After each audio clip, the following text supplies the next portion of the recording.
Hi, Goddess of Love here again. Kamusta kayo dyan, mga goddess ko? So, anong meron sa inyo today?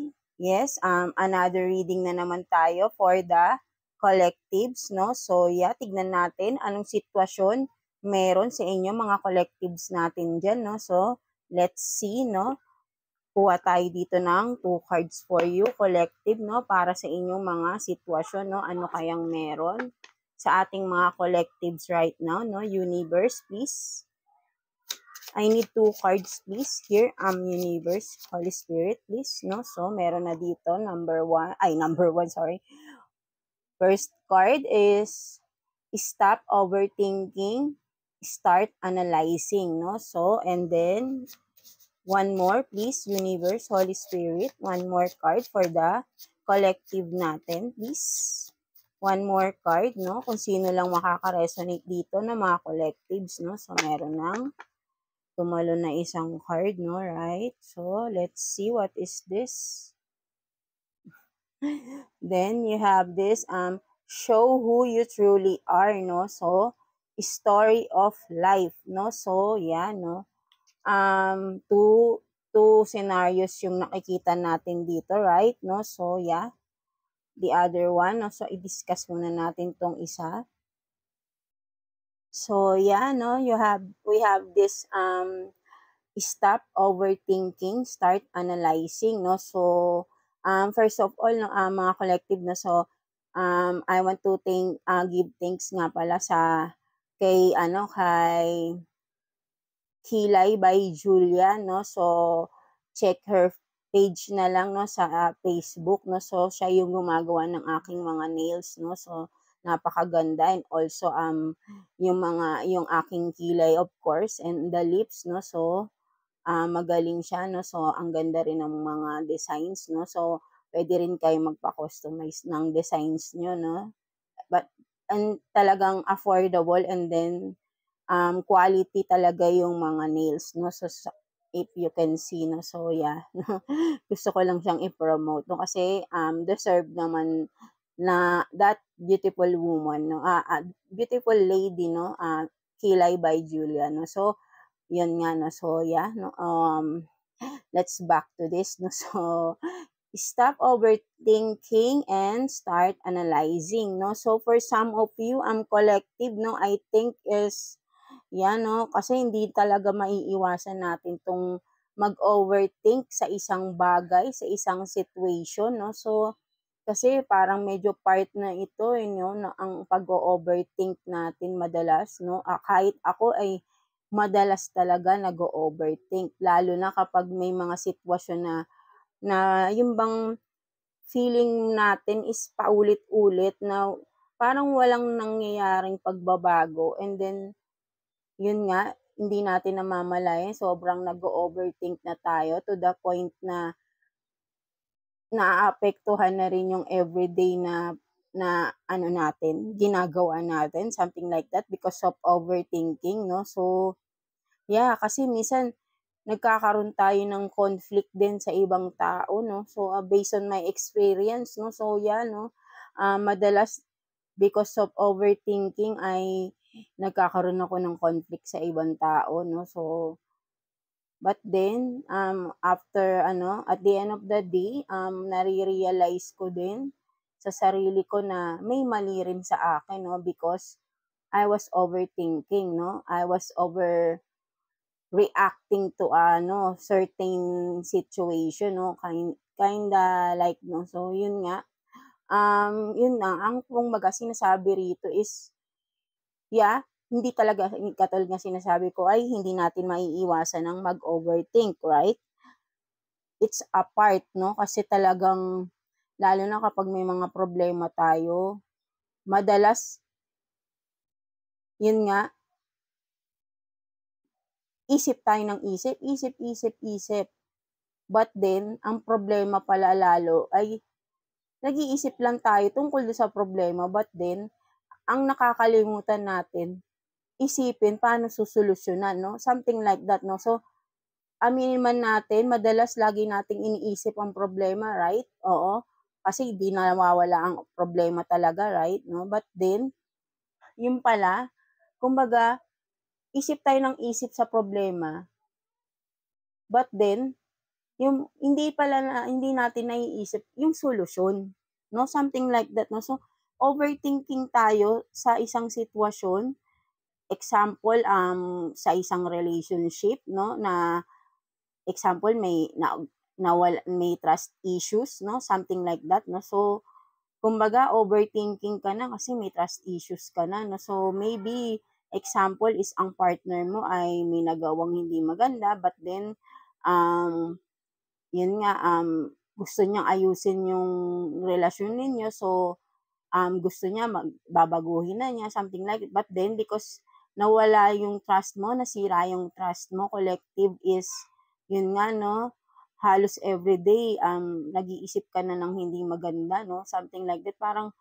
sobrang overthinking ka na to the point na, parang example, kung halimbawa, nagkaroon ng cheating, di ba? Because trust issues, no? So, number one talaga dyan is cheating, no? When it comes to relationship, right? No? So, yan, no? Yun. Madalas is, kahit hindi naman dapat isipin, napapaisip tayo na, baka meron na naman, baka may ganito na naman, may something na. Kasi nga, may trust issues, no? So, ang ibig sabihin nito, for me, is, yun nga, is start analyzing, no? So, may problema, no? Ang problema is we are overthinking of the things, of the situation, no? Kumbaga, ito na sinasabi is start analyzing. So, katulad ko, overthinker ako, iniisip ko kaagad, ganito, ganito. Kumbaga, parang, dahil I have this trust issues na, no? Broken na yung trust, no? Ang medyo mahirap ibalik, but then, ako din pala yung nahihirapan, no? Kasi ako madalas, sabi ko, naku, ano ba to? Ano ba naiisip ko? Minsan, nai-stress na din ako kasi parang ako lang din pala yung nagbibigay ng problema sa sarili ko because of, yun nga, no? Overthinking, no? Of the situation, no? So, feeling ko, baka meron na naman, baka may ganito na naman, may something na naman, no? Tumingin lang sa ganito, iba na yung nararamdaman ko, no? Parang masyado na ako kasi to the point na sobrang sobrang nawala na talaga kasi yung tiwala, eh, yun kasi yung number one dun. But then, kung gusto niyong mag-workout pa din yung relationship, ito yung natutunan ko rin, 'no. Um, Kumbaga parang if you want, yun nga, dahil if you want to work out the relationship, 'no, be together again, no, after all the cheating or betrayal, 'no, na nangyari sa inyo is, yun nga, instead of overthinking of the situation, try analyzing, 'no. So, analyzing the situation, 'no. So, palitan mo ng negative yung positive. I mean, yeah, palitan mo ng positive yung negative, right? No? So, ang overthinking is a negative side, 'di ba, right? No? So, tayo din nai-stress diyan, eh, something like that, no? So, why not turn that negativity into positivity? So, paano 'yon, no? So, once you are overthinking and then alam mo na sa sarili mo, minsan mati-trigger ka na, eh. Then, after seconds o minutes, sasabihin mo, "Ay, ako minsan gano'n, ay ayoko na nga mag-isip ng ganito, ayoko na ng negative, gusto ko na positive na lang, positive na lang." So, hindi dahil gusto ko siyang bigyan ng trust, because for me talaga is trust is very hard to gain again, to build, 'no. So, something like that, 'no. So, but then, kasi ako ilang beses akong nagpapatawad sa isang tao, eh. But then, siyempre may kumbaga, may turning point din, 'no, sumusuko rin, 'no, something like that, 'no. But then, yun nga, ang sinasabi ko rito is, yun nga, madalas is nag-o-overthink ako, but then, biglang ako na mismo yung mag-stop sa isip ko na ayoko na, gusto ko positive na lang, ayoko na ma-stress, graduate na ako rito, something like that. Ako na mismo yung nagba-block dun sa negativity na yun, 'no. So, and then, bakit ko naiisip na i-block yung negativity, no? Hindi pa rin mawawala yan, pabalik pa rin yan, but then iba-block ko na naman, no? Something like that, para hindi na siya magtuloy-tuloy, no? So, ina-analyze ko agad, no? So, baka mali ako, wag ko muna tong anuhin. Hindi dahil gusto ko siyang agad bigyan ng tiwala, but then, ang inaano ko ay yung sarili ko. Mas binibigyan ko ng importansya yung sarili ko dito because ayoko nang ma-stress, ayoko nang mag-isip-isip dahil 'di ba, sarili mo ang unang maaapektuhan, hindi naman yung iniisip mong tao, right? No? So, for me, ayun ang parang ibig sabihin nito, no? Stop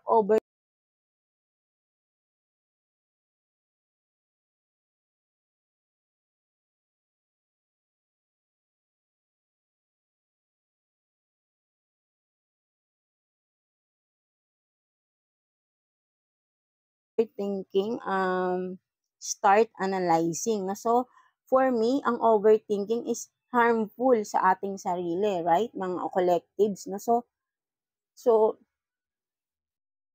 kailangan, pas excuse me, positive na lang tayo, right? No?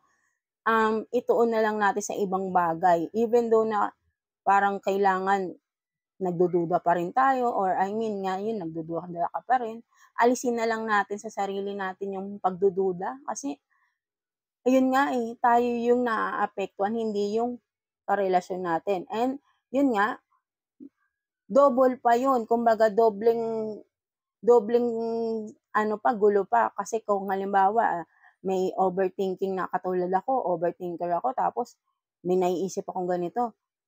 Pag naisip ko, i-confront ko agad yun sa aking partner, no? Something like that. So, mag-aaway. Stress na ako sa sarili ko, magbibigay pa ako ng stress sa partner ko. Yung relationship namin, stressful na, no? Something like that, no? So, but then, may time na pinipigilan ko na yung sarili ko kasi ayoko na ng ma-stress. At the same time, ayoko na rin ng conflict, ayoko na rin ng gulo, ayoko na rin ng away, no? So, for me, parang hinahayaan ko na lang, go with the flow, something like that. Kasi, ngayon, mas inuuna ko is yung sarili ko because nanggaling na ako sa heartache, nanggaling na ako sa pain, ayoko nang bumalik. Even though na feeling natin ay baka meron na naman.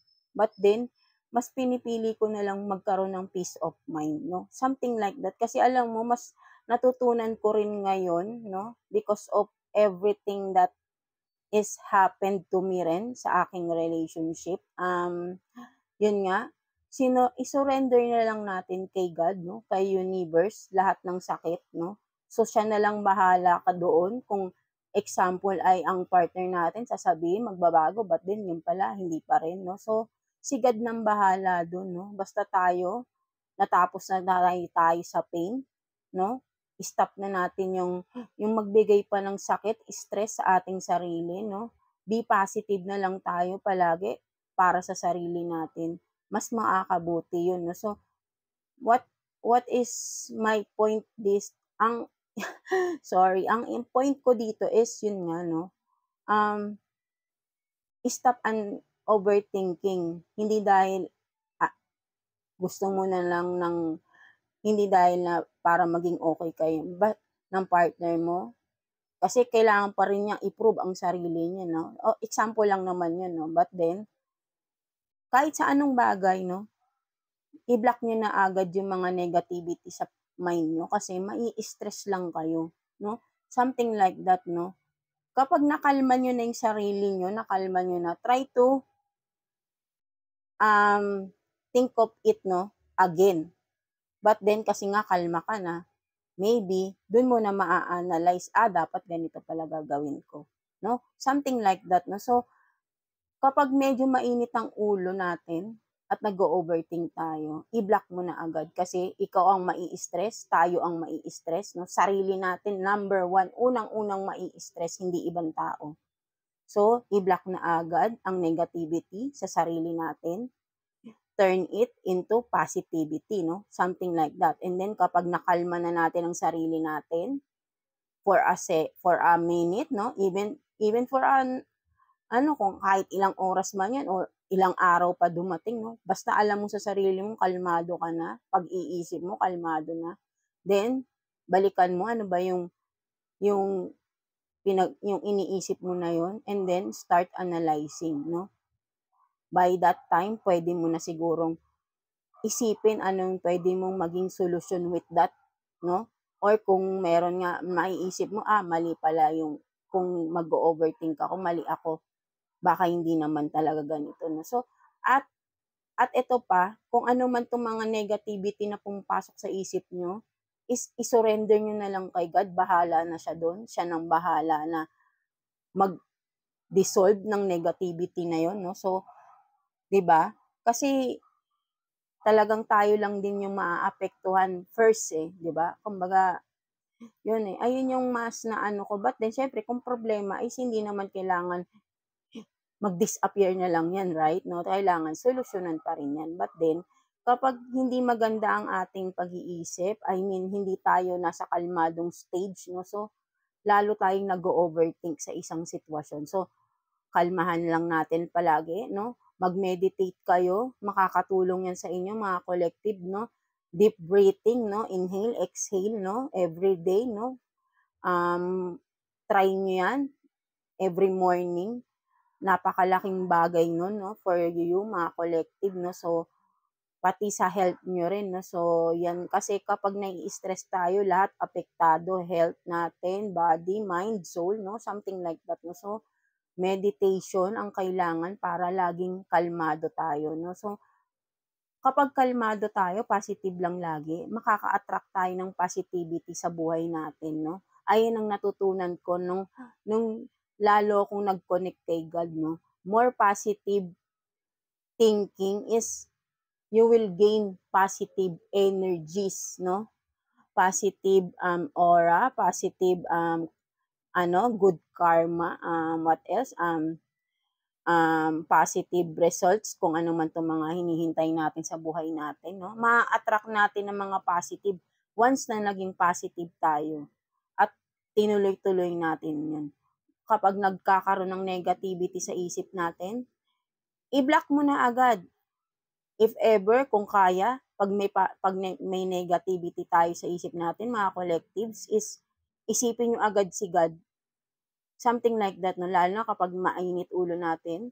Ako madalas, pag halimbawa, nagagalit ako sa mga anak ko, biglang papasok agad si God sa isip ko eh. Ay, stop ko na itong, ayoko nang magsigaw, ayoko nang magalit, something like that. Kalma, ikakalma ko na agad yung sarili ko, no? Napipigilan agad eh, no? So, parang ganun, no? So, kung kaya nyo collective, no? So, I hope na kayanin nyo yung ganun sitwasyon. Makakatulong sa inyo yun. Kung medyo hirap kayong tanggalin yung init ng ulo nyo, ipasok nyo lang si God sa isip nyo. Try it. For sure, mawawala yung init ng ulo nyo. Something like that, no? So, yan. So, sana may nakarelate doon, no, sa aking sinabi. And then, the other one is, show who you truly are, no? Story of life, no? So, for some of you naman, no? So, sinasabi dito na maybe, may mga experiences tayo sa buhay natin. Yes, lahat naman tayo, may kanya-kanya tayong istorya ng buhay natin, right? No? So, lahat ng mga sakit na pinagdaanan natin, gaano man yan kahirap, gaano man to kabigat, no? So, may lesson tayong natututunan doon, di ba? Every obstacle, lahat, ayun nga, pagsubok, simula nung, kung anong mga pagsubok na pinagdaan simula nung natatandaan yung pagsubok na ito para sa buhay nyo. 'Di ba? Nalagpasan niyo 'yon, ibig sabihin nalagpasan niyo 'yon, merong lesson kayong natutunan doon. Dahil nalagpasan niyo na eh. Hindi na siya nangyari ulit, 'di ba? Kasi kapag ang isang pagsubok sa buhay ay nalagpasan natin, may lesson na maiiwan yan. But then, pag ang isang pagsubok or ang isang sitwasyon ay laging nauulit sa ating buhay, meaning hindi tayo natututo.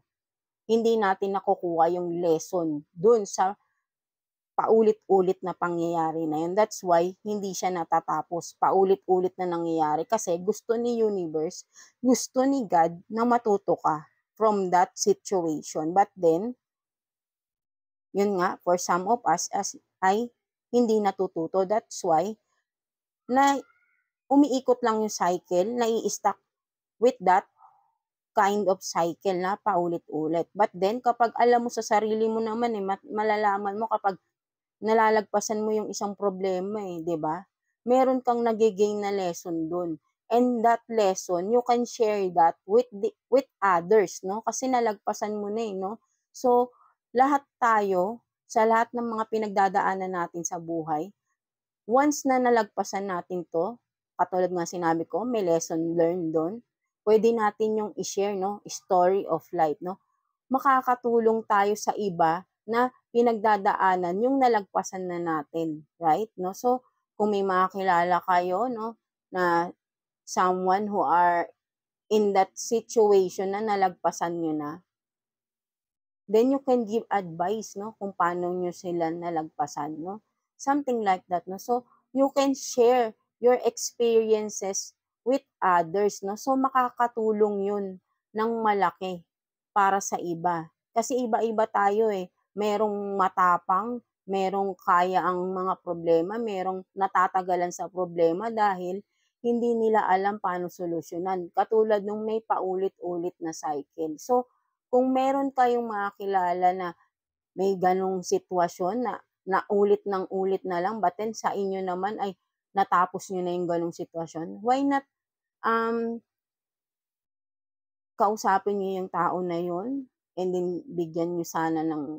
advice 'no. So, para naman sa kanya rin, eh, malagpasan na niya yung pagsubok na yun 'no, na paulit-ulit 'no, something like that 'no. So, by that 'no, kahit na parang feeling natin, eh, nag-a-advice, napakalaking bagay nun sa isang tao lalo na may pinagdadaanang mahirap.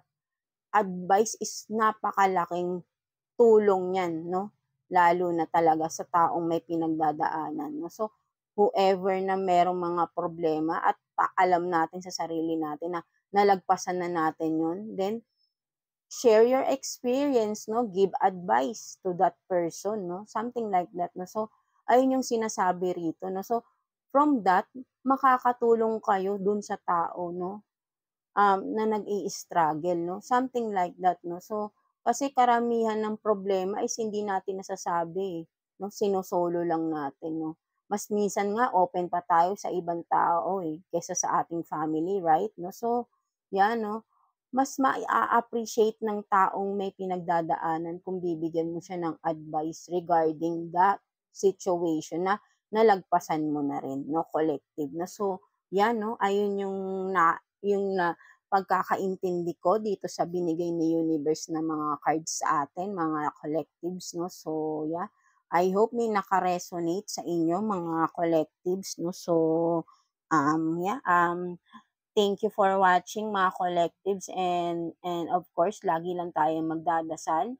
Huwag niyong kakalimutan si God sa araw-araw 'no, para gagabayan niya kayo, ano mang mangyari, saan man kayo magtungo 'no. So, maniwala lang kayo na lahat malalagpasan niyo rin. Maniwala kayo sa sarili niyo at lalong-lalo na ay maniwala kayo kay God 'no. So, mas maganda ay magkaroon kayo ng deeper connection kay God. Trust me on that, collective, kasi I've gone through that 'no. So, marami na rin akong pinagdaanang, pagsubok sa buhay. But then, sobrang ramdam na ramdam ko si God sa buhay ko na nandiyan siya palagi 'no, para gabayan ako, bigyan ako ng advice, guidance 'no, something like that 'no. So, napakalaking relief sa akin kapag alam kong si God talaga ay nasa tabi ko palagi. So, gusto ko gano'n din kayo collective 'no, maramdaman niyo sa araw-araw si God at trust me, iba yung pakiramdam 'no. So, yeah, that's it for you collectives 'no. So, yeah, again, thank you collectives.